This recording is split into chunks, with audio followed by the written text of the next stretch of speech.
Hey guys, it's Huron. Great news. We had a really good offer come in, so I wanted to go over in this video with you the offer so that you know what all of the terms are. Okay, let me go ahead and share my screen real quick. Hold on one second. All right. Okay, so what I actually do for my customers is to put together a high-level overview, just one page that details out the entire contract. This is just much easier to look at than all of the other paperwork. So here it is. So the buyer's brokerage is Vision Casa.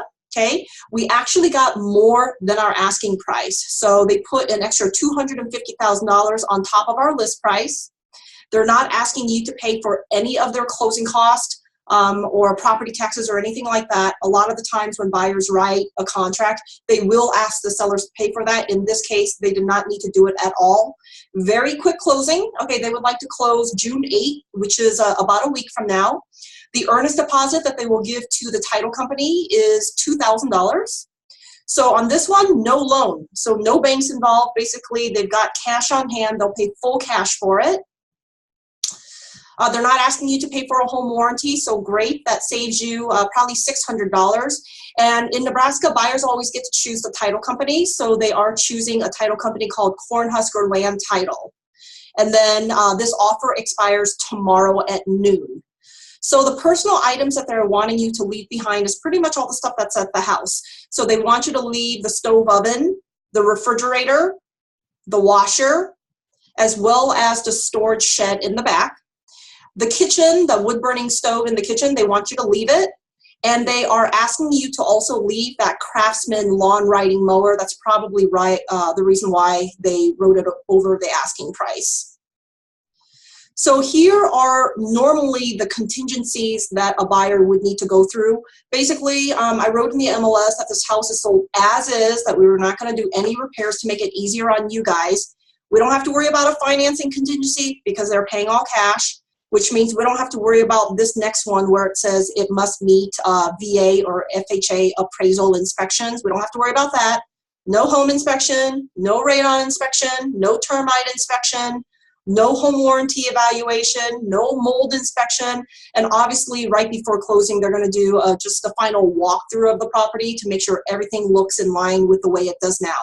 So this is a very clean contract. Like I said, normally a buyer would mark yeses on most of these items. This is an all-cash deal, very quick closing. So if you're okay with the personal items that they're asking you to leave behind, pretty much will be good and ready to go. So here's what the cost sheet looks like. Okay, so these are just rough figures. The title company will put together the actual detailed figures, but I will come very close on this one. So the sales price is over here. If you have already paid property taxes current from June 9th, okay, the day after closing, to the end of June 30th, you'll actually get that portion of the property taxes back if you've already paid it. So I put it on this side. So this balance right here of the $134.06 is the pluses. Now let's look at all of the closing cost expenses. This amount right here where it says title insurance, typically the buyer pays half, the seller pays half. The total amount is right here at the $667, and the $333 is your portion. Whenever a seller sells a property, there is a transfer tax that all sellers have to pay. It's charged by the courts, actually the Register of Deeds office, okay, at Douglas County, and it's based on the sales price. So this is roughly, $293. And then for the title company, the Cornhusker Title, they're the ones who will go and put together the closing paperwork. They'll sign the paperwork with you. They'll check to make sure that the chain of title is good and ready to go, and they charge a fee for that. So it's normally half and half, and I'm ballparking it for your side right at $300. So here's that discounted realtor fees at the 5%. That's what this is. This right here is that broker admin closing fee item, that administrative charge that I told you guys about. So it's right here. You tally it all up, and basically what you have left over after paying all of the expenses is roughly $122,000 and change. And then the rest of the paperwork, okay, so here is a proof of funds stating that this company right here is has a line of credit where they're going to forward the entire $130,250 price for the buyer. That's how they're buying it cash. And then the rest of it is actually details of the contract that is summarized in that high-level offer. So if you want to read through this, go ahead, okay?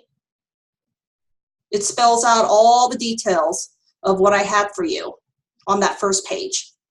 And then obviously this is the paperwork that you already signed, okay, the seller property disclosure exemption, okay, since this is an estate sale, and since your property was built prior to 1978, the lead-based paint disclosure that everyone already signed, basically this is showing that the buyer signed off on it.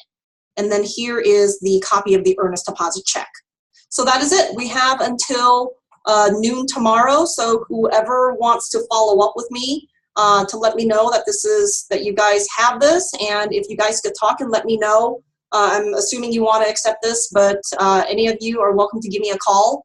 So I'm going to stop this video right now, and if one of you can give me a call or send me an email or a text and let me know how you want to move forward with this, I'll get it ready for you. All right, thanks a lot.